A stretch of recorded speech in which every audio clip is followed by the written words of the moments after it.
Welcome in learning with basics. Learning with basics में मैं आप सबका स्वागत करता हूं और आज के इस वीडियो लेक्चर में हम लोग स्टार्ट करने वाले हैं 10th क्लास के बहुत ही अच्छे और बहुत सुंदर और शानदार से चैप्टर का, जिसका कि नाम है कोऑर्डिनेट ज्योमेट्री। ठीक है, तो ये एक पूरा प्लेलिस्ट होने वाला है कोऑर्डिनेट ज्योमेट्री के ऊपर, जिसको कि मैंने पूरा शुरुआत से शुरू किया है कि कोऑर्डिनेट ज्योमेट्री का शुरुआत कहाँ से होता है और उसको अंत तक कहाँ तक लेके जाना है। तो इस सारे के सारे वीडियो लेक्चर्स को मैं एक प्लेलिस्ट में क्लब कर दूंगा। तो अगर आप वो प्लेलिस्ट पूरा देख लेते हो एक एक करके, तो कोऑर्डिनेट ज्योमेट्री का कोई भी क्वेश्चन आपका नहीं छूटेगा, ना बोर्ड्स में, ना स्कूल एग्जाम्स में, कहीं भी नहीं, ना किसी कंपटीशन में। ठीक है, 10th क्लास तक के लेवल के कोऑर्डिनेट ज्योमेट्री के जितने भी क्वेश्चंस होंगे उन सारे क्वेश्चंस को आप बहुत ही आसानी से कर पा रहे होगे। ठीक है, किससे कर पा रहे होगे? बहुत आसानी से कर पा रहे होगे। तो हम लोग इसमें देखते हैं कि हम लोग क्या क्या बात करने वाले हैं इसमें। सबसे पहले कोऑर्डिनेट ज्योमेट्री में हम लोग बात करने वाले हैं डिस्टेंस फार्मूला का। आप लोगों में से बहुत लोगों ने सुना होगा डिस्टेंस फार्मूला का नाम। डिस्टेंस फार्मूला नाम से ही स्पष्ट होता है, डिस्टेंस बताना है किसी भी दो पॉइंट के बीच में। जैसे ये ए है और ये बी है, मान के चलो ये है और ये बी है, तो ए से बीच का दूरी कितना होगा, ये डिस्टेंस कितना होगा, यही डिस्टेंस बताने वाले हैं हम लोग डिस्टेंस फार्मूला से। दूसरा हम लोग बात करने वाले हैं कोलिनियरिटी का, कोलिनियरिटी का बात करने वाले हैं। तीसरा बात करने वाले हैं हम लोग सेक्शन फार्मूला का। किसका बात करने वाले हैं हम लोग? सेक्शन फार्मूला का बात करने वाले हैं हम लोग। और तमाम इसी तरीके का जितना भी चीज़ कोऑर्डिनेट ज्योमेट्री के अंदर आएगा उन सब पे हम लोग बात करने वाले हैं। सब पे एक एक करके मैं वीडियो बनाऊंगा और जिस टॉपिक पे भी मैं वीडियो बनाऊंगा उसके बाद उसके कुछ एग्जांपल्स से रिलेटेड मैं एक वीडियो जरूर बना दूंगा। ठीक, तो इस वीडियो में हम लोग पार्टिकुलरली देखने वाले हैं अपना डिस्टेंस फार्मूला क्या होता है और डिस्टेंस फार्मूला किसी भी दो पॉइंट्स के बीच का डिस्टेंस हम लोग कैसे कैलकुलेट करते हैं। ठीक है ना, तो आज के इस वीडियो में मेनली हम लोग देखने वाले हैं कि किसी भी दो पॉइंट के बीच में डिस्टेंस हम लोग कैसे कैलकुलेट करते हैं। तो जैसे मान के चलिए, लेट्स सपोज कि आपके पास कोई दो पॉइंट है ए और बी, ये ए और ये कोई बी, दो पॉइंट है आपके पास इस तरीके से प्लेन में, कहीं भी पेपर पे आप बना लो, ऐसे करके दो पॉइंट बना हुआ है और इन दोनों का कोऑर्डिनेट कुछ x1 y1 कोऑर्डिनेट है और इसका कोऑर्डिनेट कुछ x2 y2 है।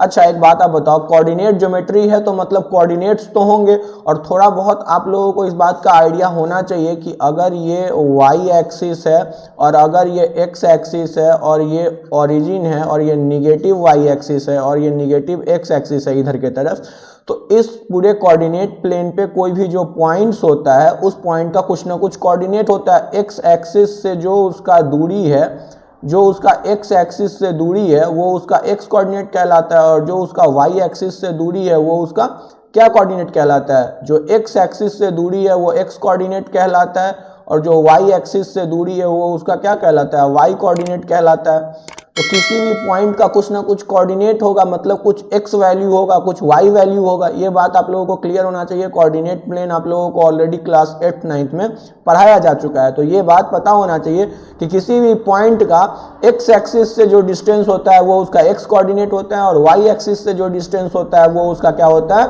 y कोऑर्डिनेट होता है। मतलब ऊपर की तरफ अगर बढ़ रहे हैं तो y एक्सिस में बढ़ रहे हैं, y 0 से पॉजिटिव की तरफ जा रहा है तो वो y कोऑर्डिनेट होगा और इधर की तरफ राइट हैंड साइड की तरफ मूव कर रहे हैं तो 0 से x के तरफ वैल्यू टेंड कर रहा है तो वो उसका x कोऑर्डिनेट होगा। ठीक है, ठीक इसी तरीके से अगर हम लोग यहाँ पे भी रफली मैं आपको अगर एक x एक्सिस और एक y एक्सिस बना के दिखाऊं, x एक्सिस और ये अपना y एक्सिस, ठीक है, और इधर ये निगेटिव x एक्सिस और इधर ये निगेटिव y एक्सिस, ठीक है, और यहाँ पे ये अपना ओरिजिन, तो ये पॉइंट का कुछ ना कुछ इस कोऑर्डिनेट प्लेन पे वैल्यू होगा कि जिसका कि नाम x1 और y1 मैंने दे दिया। ठीक है, और इसका कि नाम मैंने x2 और y2 मैंने इसका नाम दे दिया। ठीक है, तो अब हमको इन दोनों पॉइंट्स के बीच में डिस्टेंस निकालना है। ठीक है, और यही डिस्टेंस फार्मूला हम प्रूफ करके मैं अभी आपको बताऊंगा कि ये डिस्टेंस फार्मूला कैसे होता है। थोड़ा बहुत आपको पिक्चर का आइडिया क्लियर हुआ कि पिक्चर किस तरीके से निकालना है, हमको कैसे एक कोऑर्डिनेट प्लेन बनाना है, पॉइंट्स कैसे लेना है। पॉइंट्स कैसे भी हो सकते हैं, मैंने आपको इस तरीके से सिंप्लिसिटी के लिए मैंने ऐसे ड्रॉ कर दिया, लेकिन होगा वो कोऑर्डिनेट प्लेन पे ही, क्योंकि कोऑर्डिनेट ज्योमेट्री का बात कर रहे हैं हम लोग। ठीक है ना, अगर कोऑर्डिनेट ज्योमेट्री का बात कर रहे हैं तो निश्चित रूप से होगा कोऑर्डिनेट प्लेन पे ही और उसका कुछ ना कुछ कोऑर्डिनेट्स होगा, तब जाके हम डिस्टेंस कैलकुलेट करने का बात कर रहे होंगे। ठीक है, तो जब डिस्टेंस कैलकुलेट करने का बात कर रहे होंगे तो उसमें क्या क्या प्रोसेस आएगा उसके बारे में अभी हम चर्चा करते हैं। एक सुंदर सा पहले मैं इसका डायग्राम बना लेता हूँ, फिर उस डायग्राम पे मैं आपको समझाता हूँ कि हम लोग डिस्टेंस फार्मूला कैसे कैलकुलेट करते हैं। तो पूरा प्लेलिस्ट आप देखिएगा, आपको पूरा कोऑर्डिनेट ज्योमेट्री समझ में आ जाएगा। ये वीडियो पार्टिकुलरली डिस्टेंस फार्मूला के ऊपर ही रहने वाला है। इसके बाद मैं डिस्टेंस फार्मूला से रिलेटेड एक दो चीज छोटा मोटा चीज होगा वो बता दूंगा और फिर नेक्स्ट वीडियो में मैं इसके एग्जांपल्स कवर करूंगा। तो सबसे पहले हम लोग देखते हैं डिस्टेंस फार्मूला का प्रूफ और डिस्टेंस फार्मूला क्या रिजल्ट देता है ये तो ठीक है, तो हम लोग ये अब डायग्राम सुंदर सा मैंने एक डायग्राम ड्रॉ कर दिया है यहाँ पे, जिसपे कि आपको क्लियर विजुअलाइजेशन हो जाए। और मैंने आपको जैसा कि मैंने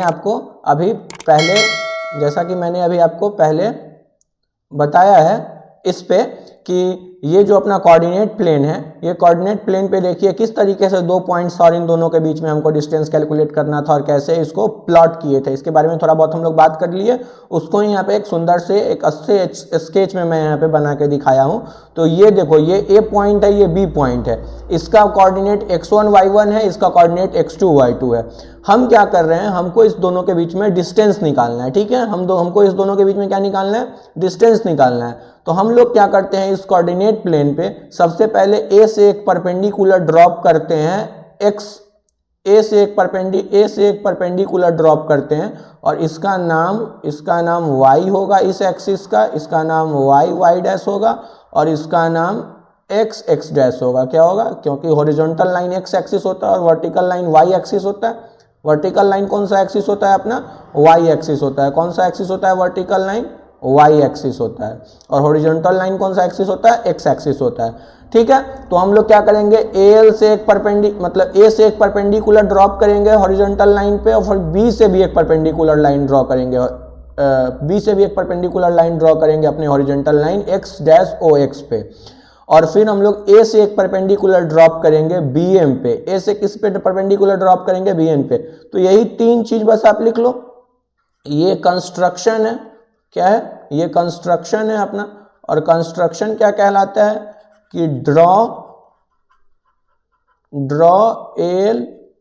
एल परपेंडिकुलर टू, एल किसके परपेंडिकुलर ड्रॉ करना है हमको, एक्स डैश ओ एक्स, मतलब ओ एक्स के परपेंडिकुलर ड्रॉ करना है। फिर बी एम किसके परपेंडिकुलर ड्रॉ करना है, बी एम भी परपेंडिकुलर हमको ओ एक्स के ड्रॉ करना है। फिर उसके बाद ए एन किसके परपेंडिकुलर ड्रॉ करना है, एक बार बी एम हो गया तो ए एन को उसके परपेंडिकुलर ड्रॉ कर दो, तो ए एन को बी एम के परपेंडिकुलर ड्रॉ कर दिए। तो यही तीन क्या हुआ अपना, यही तीन अपना कंस्ट्रक्शन है।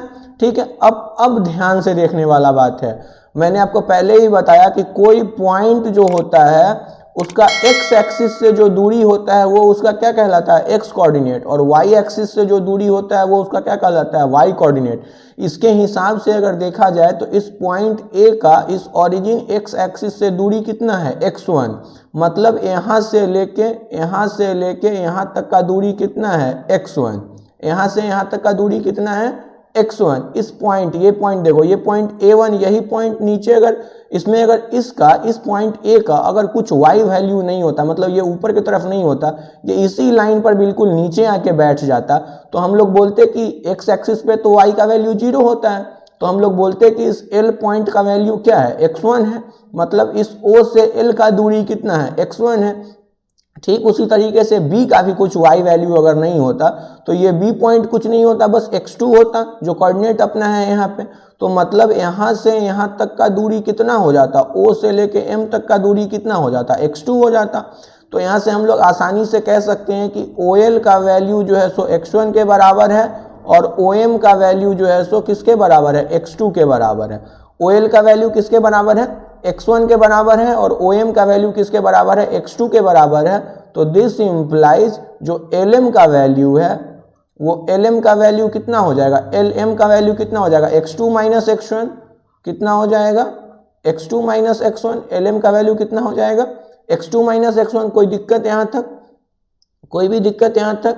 तो LM का वैल्यू हमारा कितना हो जाएगा, LM का वैल्यू हमारा हो जाएगा x2 माइनस x1। LM का वैल्यू कितना हो जाएगा हमारा, x2 माइनस x1। तो ये LM हम लोग फाइंड कर लिए, ये LM फाइंड कर लिए हम लोग। अच्छा, अब आप ध्यान से देखो तो इस ट्रायंगल में ये जो है ट्रायंगल सॉरी ये जो आपको दिख रहा है ALMN, इसमें चारों का चारों साइड क्या है 90 डिग्री है। तो मतलब इसके साइड्स जो होंगे सो आपस में, और ये देखो ये AL जितना है उतना ही NM भी है, जितना AN है उतना ही LM भी, क्योंकि परपेंडिकुलर भी है ना। देखो ना यहाँ A से नीचे बिल्कुल आ गए और यहाँ N से बिल्कुल नीचे M आ गए, और यहाँ पे देखो ये जितना ये इसका जितना वो है हाइट है, A का जितना हाइट है उतना ही हाइट पे N भी है। तो मतलब AL और NM भी बराबर है और AN और LM भी बराबर है। तो एक तरह से कह सकते हो कि एक रेक्टेंगल है, तो रेक्टेंगल है तो अपोजिट साइड्स बराबर होते हैं उसके। तो LM किसके बराबर हो गया AN के बराबर हो गया। तो LM किसके बराबर हो गया, LM ऑलरेडी किसके बराबर है, अगर LM को देखा जाए तो LM हमारा क्या हो जाएगा, LM ही हमारा AN वैल्यू हो जाएगा। LM हमारा क्या हो जाएगा, LM हमारा क्या हो जाएगा AN हो जाएगा, और AN का वैल्यू भी कितना आ जाएगा x2 माइनस x1। कोई दिक्कत यहाँ तक, क्योंकि ये रेक्टेंगल है LM, तो LM अगर ALM नहीं रेक्टेंगल है, ALMN एक रेक्टेंगल है। रेक्टेंगल मैंने आपको बता दिया कैसे है, तो जितना LM उतना ही AN, तो AN का वैल्यू कितना हो जाएगा x2 माइनस x1। अब हम लोग बात करते हैं इसका, इस BN वैल्यू का। अब आप ध्यान से देखो इस A कोऑर्डिनेट का दूरी कितना है, इस A कोऑर्डिनेट का x से कितना ऊपर है, y1 ऊपर है। तो अगर ये y1 ऊपर है तो MN भी y1 ऊपर होगा, तो मतलब ये कितना ऊपर होगा, ये y1 ऊपर होगा। अच्छा, और MB ये जो BM है ये कितना ऊपर है x से, ये y2 ऊपर है। कितना ऊपर है, y2 ऊपर है। तो अगर हम लोग BN का बात करें, ये BN का बात करें तो BN कितना होगा, उसके लिए मैंने आपको क्या बताया कि NM का वैल्यू जो है सो y1 के बराबर है। NM का वैल्यू कितना है, y1 के बराबर है, और जो BM का वैल्यू है वो कितना है, y2 है। दिस इम्प्लाइज जो BN का वैल्यू होगा वो y2 माइनस y1 होगा। यहाँ तक कोई इशू, किसी तरीके का कोई दिक्कत, कि अगर AL का वैल्यू y1 है तो MN का वैल्यू भी y1 होगा, इसमें कोई परेशानी नहीं है। ये देखो AL equals to NM equals to y1, और BM जो है उसका वैल्यू y2 है, तो जो BN का वैल्यू है वो y2 माइनस y1 हो गया। अब आप ध्यान से देखो ABN, ट्रायंगल ABN में, ये ट्रायंगल ट्रायंगल ABN में AN का वैल्यू हमको पता है जिसका वैल्यू है x2 माइनस x1, BN का वैल्यू पता है जिसका वैल्यू है हमको y2 माइनस y1, और ये एक राइट एंगल ट्रायंगल है तो हमको हाइपोटेनस निकालना है। तो इसलिए ट्रायंगल ABN में, किसमें, ट्रायंगल ABN में, in triangle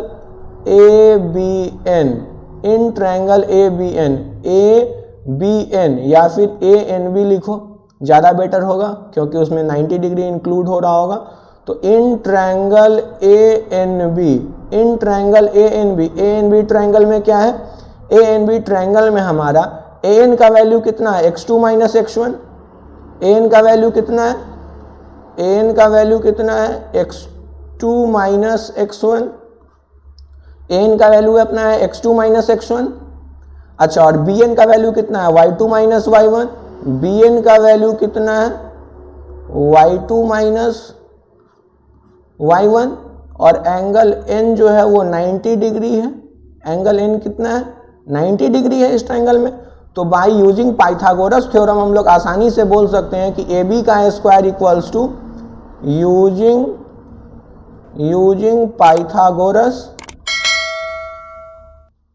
using Pythagoras theorem हम लोग आसानी से बोल सकते हैं कि AB का स्क्वायर इक्वल्स टू हो जाएगा किसके, AN के स्क्वायर प्लस BN के स्क्वायर के, हाइपोटेनस का स्क्वायर इक्वल्स टू परपेंडिकुलर का स्क्वायर प्लस बेस का स्क्वायर। ठीक है, तो दिस इम्प्लाइज AB का स्क्वायर, मतलब ऐसे अगर आप ज़्यादा आसानी अच्छे से लिखो तो AB का स्क्वायर इक्वल्स टू AN कितना है अपना, x2 माइनस x1 का होल स्क्वायर, और BN कितना है अपना, y2 माइनस y1, तो इसका होल स्क्वायर। तो दिस इम्प्लाइज जो AB है अपना वो कितना निकल के आ गया, root over of x2 minus x1 का whole square plus y2 minus y1 का होल स्क्वायर।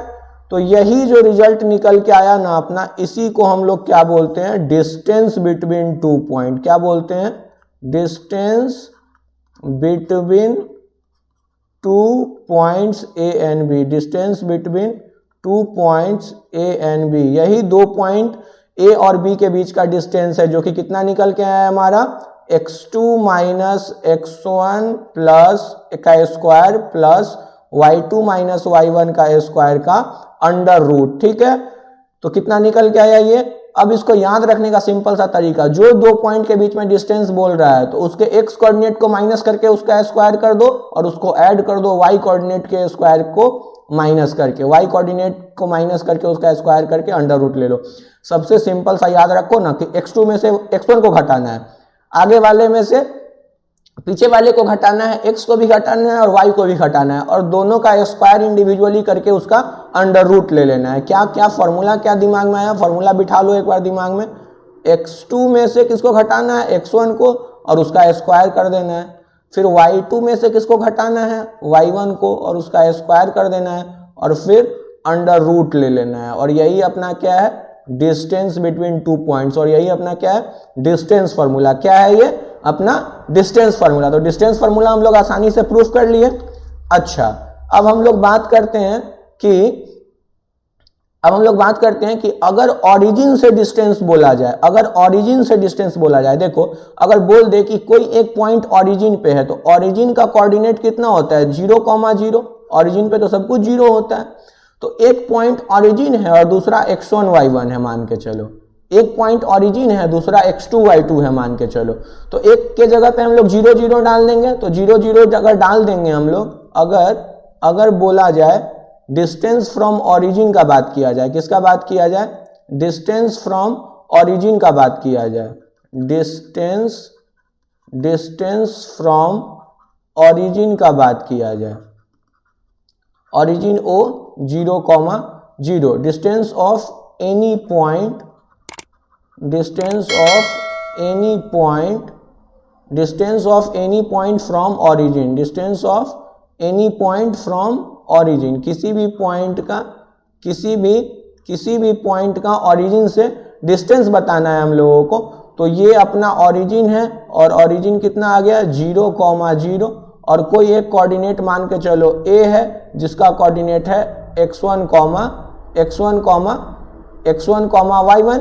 ठीक है, और अभी हम लोगों ने फॉर्मूला पढ़ा, ये अपना कोरोलरी हो जाता है। क्या है, कोरोलरी है, डिस्टेंस फार्मूला का कोरोलरी है ये। ठीक है, कि distance of any point from origin, तो ये ओरिजिन 0,0 और एक पॉइंट ए जिसका कोऑर्डिनेट x1 y1 मान लिए हम लोग। अभी हम लोगों ने डिस्टेंस पढ़ा कि डिस्टेंस हमारा क्या होता है, x2 माइनस x1 का whole square plus y2 minus y1 का होल स्क्वायर और इसका पूरा अंडर रूट। अच्छा, अब इस फॉर्मूला में अगर वैल्यू डालो तो x2 क्या है, मतलब अगला, यहाँ पे पहला कोऑर्डिनेट ये है, दूसरा कोऑर्डिनेट ये है, तो ये x1 वैल्यू है अपना, तो ये x1 हो गया, और यहाँ पे ये 0, और प्लस इफ फॉर्मूला है y2 माइनस y1, मतलब अगला माइनस पिछला, अगला माइनस पिछला। ठीक है, तो यहाँ पे तो अगला ही को हम लोग अगला को लिए हैं, पिछला को लिए हैं 0,0, मतलब फर्स्ट वाले को 0,0 और नेक्स्ट वाले को x1 y1। तो जो सामने वाला होता है उसमें से बैक वाले को घटाते हैं ना, तो इसलिए x1 माइनस 0 और ये y1 माइनस 0 का स्क्वायर, तो ये अपना क्या आ गया, under root x1 square plus y1 square. अगर और आम भाषा में देखा जाए, जनरल कोई कोऑर्डिनेट x, y होगा, फॉर जनरल x, y, यही फॉर्मूला अपना क्या आ जाएगा, मान के चलो यहाँ पे x1 y1 नहीं होता, सिर्फ x, y होता, तो ये क्या हो जाता, x square plus y square. ठीक है, तो यही इतना सा जो बात था वो बात था अपना कि किस तरीके से हम लोग देखते हैं कि हमारा डिस्टेंस क्या होता है। ठीक है, ये एक तरह का बात हो गया कि जिसमें हम लोग देखते हैं कि हमारा डिस्टेंस क्या होता है किसी भी 2 पॉइंट्स के बीच में। फिर एक मैंने आपको शॉर्ट और चीज बताया कि कोरोलरी क्या है, कि किसी ओरिजिन से किसी पॉइंट का डिस्टेंस क्या है। तो यही बस इतना सा बात था, छोटा सा बात था, यही इतना सा बात था हम लोगों का इसमें कि डिस्टेंस फार्मूला में। बाकी इसके बाद हम लोग डिस्टेंस फार्मूला के एग्जांपल्स देखेंगे, फिर मैं आपको आगे सेक्शन फार्मूला वगैरह सब नेक्स्ट वीडियो में कंटिन्यू कराता जाऊंगा। तो ये पूरा प्लेलिस्ट होने वाला है कोऑर्डिनेट के ऊपर, मैंने आपको पहले ही बता दिया है।